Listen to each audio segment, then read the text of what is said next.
Salutare și bine ați venit la partea a doua din... Încercăm să băgăm Dacia în priză în seria asta de clipuri mai exact. Mașina trebuie să vină pe platformă. A fost la băieții de la AD Garaj Berceni. S-a ocupat de partea de tinichigerie, de vopsitorie, de bibileală pe dedesubt, pe deasupra, prin interior. Îi lăsăm să vadă și câteva cadre mai bine, mă? Da. Hai să dăm cel mai bine legătura acolo și revenim imediat cu mașina pe platformă la intrarea în service.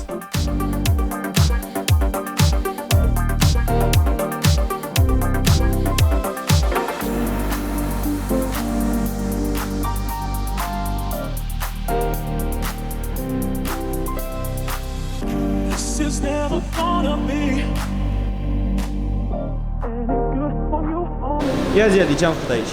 Bun, mașina a ajuns la noi pentru partea de tinichigerie vopsitorie. S-au aplicat 2 straturi de toroson atât pe partea interioară a podelei cât și pe partea exterioară. S-au înlocuit aripile pe față, iar acum este în cabină.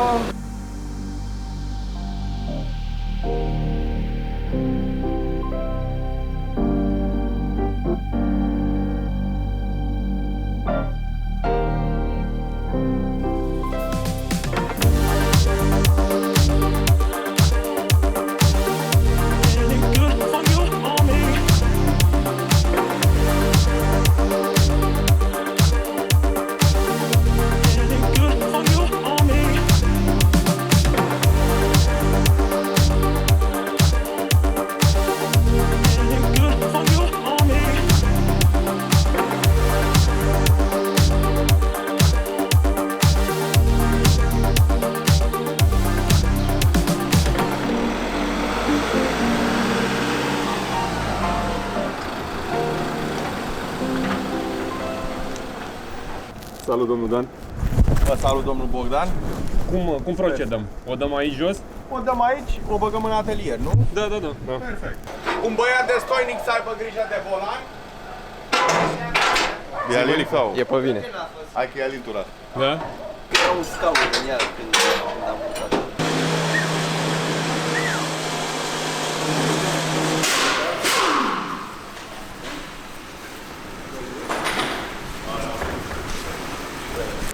Ia zi, Vali, ce facem aici? De fapt, ce avem noi aici? Avem o Dacia 1310 electrică, viitor apropiat.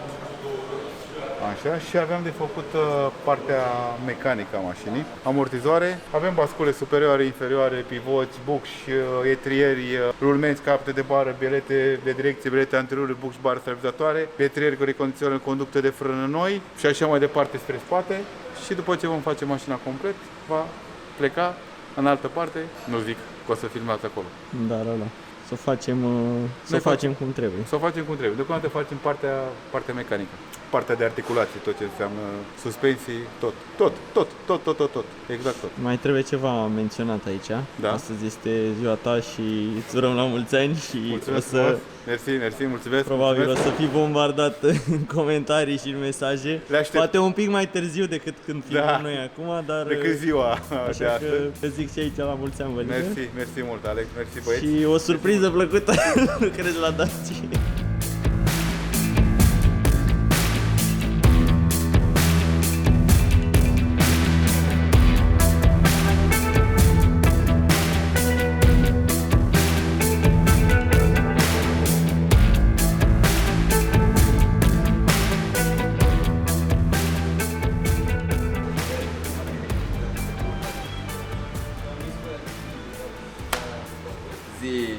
Zi Alex. Ți-a explicat Vălică ce urmează să facă el pe partea, ce o să facem pe față și acum începe cu spatele. O să avem de înlocuit amortizoarele, la puntea spate să înlocuim bascula de aici cu tendoanele de aici, stânga-dreapta, cu tot cu bucșele avem jos pe care le-am găsit noi, din fericire. Și după o să urmeze să înlocuim pompa de frână cu conductele din față până în spate, cu tot ce înseamnă conducte de frână, repartitor, tot ce ține de sistem de frânare și cam tot ce înseamnă bucșă la mașină. Rulmenți și terminăm cu articulația și cu trenul de rulare. Și cam atât. Deci ceva lejer. Da, să zicem. Ideea e că nu prea au fost desfăcute și atunci când au fost desfăcute, au fost făcute cum se reparau dacile și sunt înlocuite, sunt puse, dar se rezolvă. Da, adică sunt înlocuite pe ulițe, sunt schimbate șuruburi, sunt făcute cât să meargă, dar le rezolvăm. Sperăm. Gata.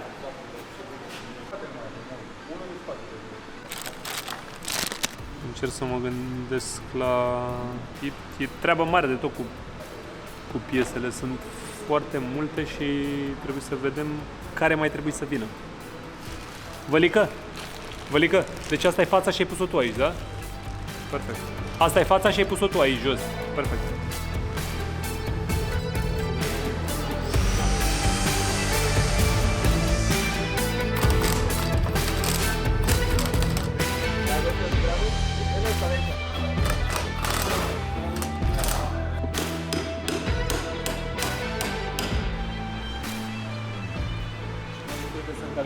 Arată bine, nu? Da, ce trebuie? Mai trebuie una, cred că mi-e plăcut. Niște gume mai late și o facem rachetă, făiau.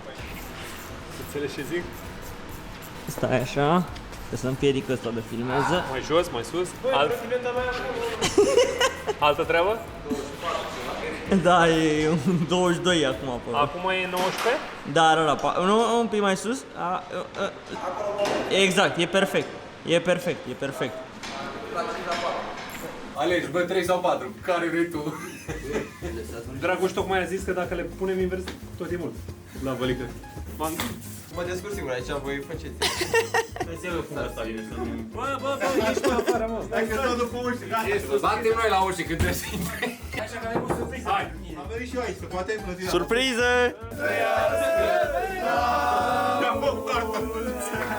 Vălică să trăiască la mulți ani.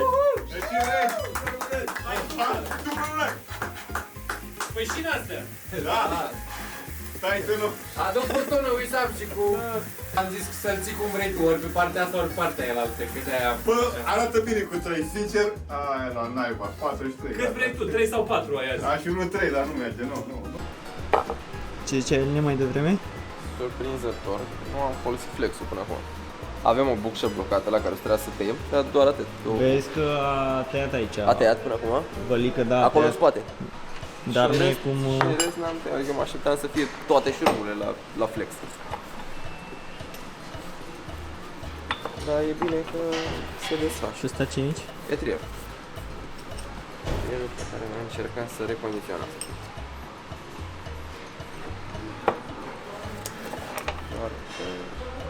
Mă uit seama, ajută-i pe băieții ăștia. I-ai învățat și acum îi vezi? Fac lecțiile acum. Fac singuri acum, vezi? Au crescut, Mă bucur că au prins repede. au prins repede, Nu nu? trebuie să-mi bat capul prea mult cu ei. Bravo lor. I-ai învățat bine, înseamnă. Tot. Singurul Da? 13 și eu vreau să de fac furtunul ăsta de frână. Ce să fac? Și o lăsăm în basă. Hai că ți-ai dai cu... Aia, să vezi o mor. Nu mai scoți toate capul, le facem jos, o punem pe masă.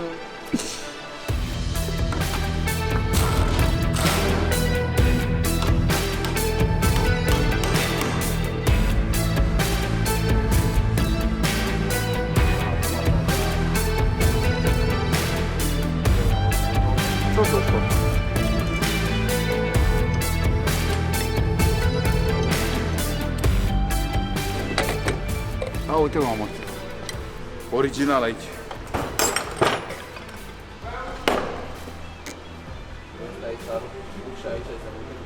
Nu știu ce amortizor avea de aceea. E bună? Nu are fost de cap cu el. Spune tu că nu e bun amortizor. Zi-o tu, Mă așteptam să fie muci. ține de el. Vă certați acum pe el. E un pic, nu e bun, dar nu e parda. Da. E mai bine decât ne așteptam.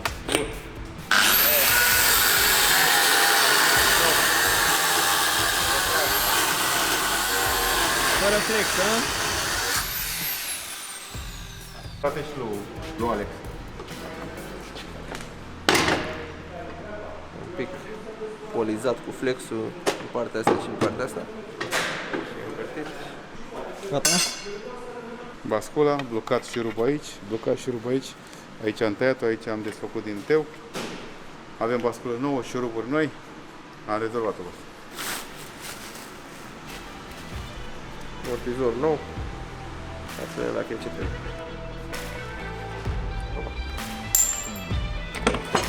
Și trebuie să faci cu asta rotă, nu?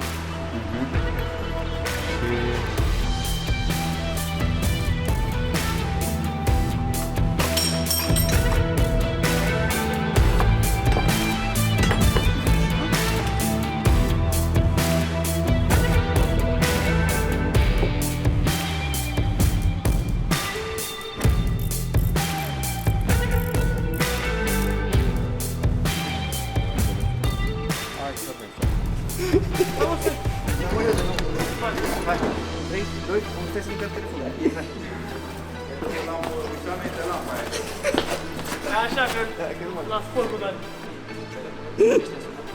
Unii muncesc. Ține o mișcare de viorare așa. E mai simplu. Ai scos-o după... Da, păi e mai simplu. Păi mai și așa mai putem să o punem acum. Filmează-l. A zis că nu putem. Nu putem să mai punem burduful ăla. Nu mă interesează Alin, nu ai făcut Daci toată viața. Fii atent, Alex, după ce am demontat puntea spate, s-a demontat complet toate elementele, după aia s-a curățat și s-a vopsit.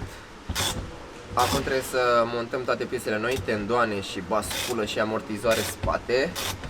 Și pe față am montat absolut toată suspensia nouă, adică bascule, bucșe, amortizor, tot, ele de direcție, bucșe, tot ce au avut acolo, schimbate și ele.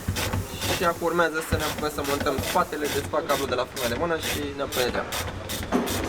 Și mai avem pe față, mai avem depuse trierii care s-au cumpărat și ei, doar că mai trebuie să înlocuite două garnituri. Deci a trebuit să desfacem reducția asta de pe amortizorul vechi, pe care trebuie să o montăm pe amortizoarele noi. O să mă curăț cât pot înainte și o montez pe amortizoarele noi.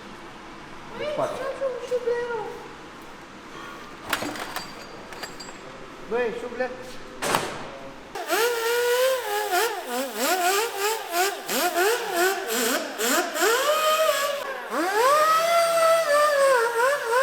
Gata? Înainte și după. 1. Bine, probabil o să dăm și un spray sau ceva negru ca să nu ruginească în continuare. Ce zici, mă, de ele vitei, se descurcă? Bun, îmi plac. Sunt Au început ok, să nu? înveți. Da? Se mișcă bine, da. Ești vedem. mândru. Sunt, dar să vedem cum termină acolo treaba. Mai du-te și tu pe la ei mai zile, una alta, na, nu-i lăsa nici chiar așa. De capul lor să ne las? Da. Nu știu ce zic, am încredere. Foarte bine. Înseamnă că ai învățat cum trebuie. Dacă eu nu i-am adus cine. Ce ai zis? Idiot. Să vezi omorul de recu, când vedea clipul ăsta.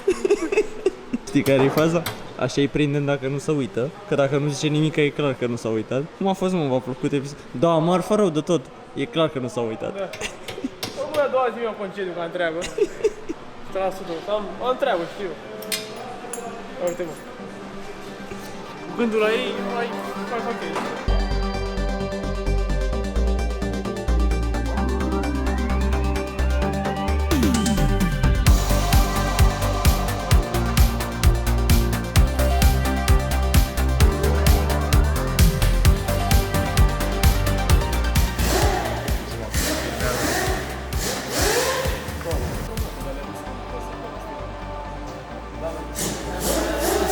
Ai venit să râzi de mine, nu? Am găsit de muncă la seară.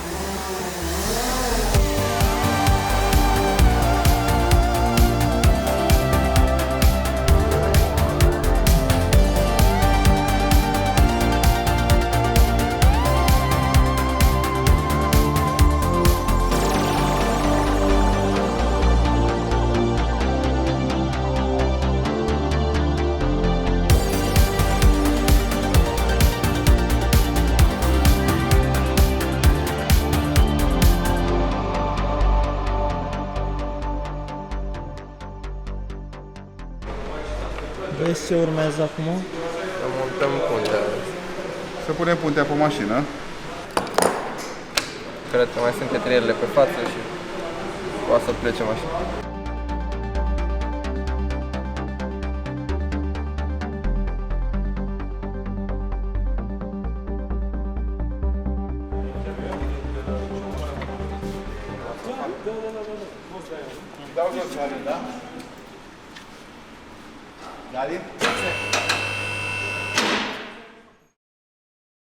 Da, păi începem cu centura, că să ia lumea de mine. Bogdan, am văzut că nu prea pot centura.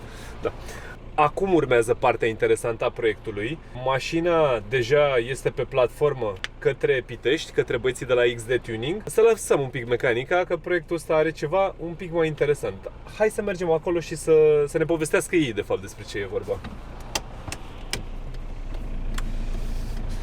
Și am ajuns la băieții de la XD și cred că îi pasăm cuvântul lui Aurel să ne spună câteva detalii despre soluție. Aici avem un motor asincron trifazat cu rotor în scurt circuit, ca să fiu profesional.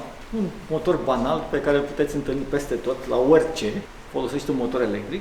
Singura modificare care am făcut-o, l-am adus la tensiunea de lucru a bateriei pentru această mașină. I-am păstrat o caracteristică de 30 de kW și l-am folosit în detrimentul altor motoare pentru că, spre deosebire de altele, am un cuplu suficient pentru a face mașina să ajungă la 110 la oră într-o singură treaptă de viteză și să nu aibă probleme la plecarea din pantă. Cutia de viteze este o cutie de viteze de Dacia Papuc, realizată printre ultimele modele cu motor de 1.9 diesel, pentru care am optat pentru că are axul de intrare în arborile primar mai gros decât vechea cutie de Dacia 1300, la care i-am păstrat o singură treaptă de viteză, treapta a treia, și cu care mașina sigur va face performanțele necesare. Soluția a fost testată în prealabil pe o altă mașină, care am folosit-o pentru a realiza toate adaptările înainte să vină aceasta la noi și așteptăm să ne apucăm de montaj.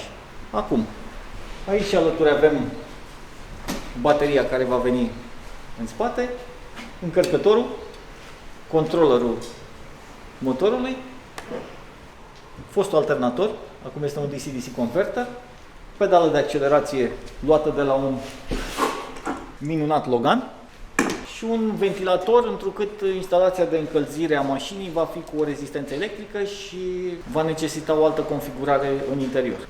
Cam asta. Și aici avem, dacă vreți să vedeți, priza de încărcare, care va veni așa. Ia zi, Bogdan. Păi eu nu prea mai am răbdare. Nu Trecem la treabă? Trecem la treabă? Da, dar cred că în episodul următor. În episodul următor atunci. Gata, ne vedem în episodul următor. Pa, pa!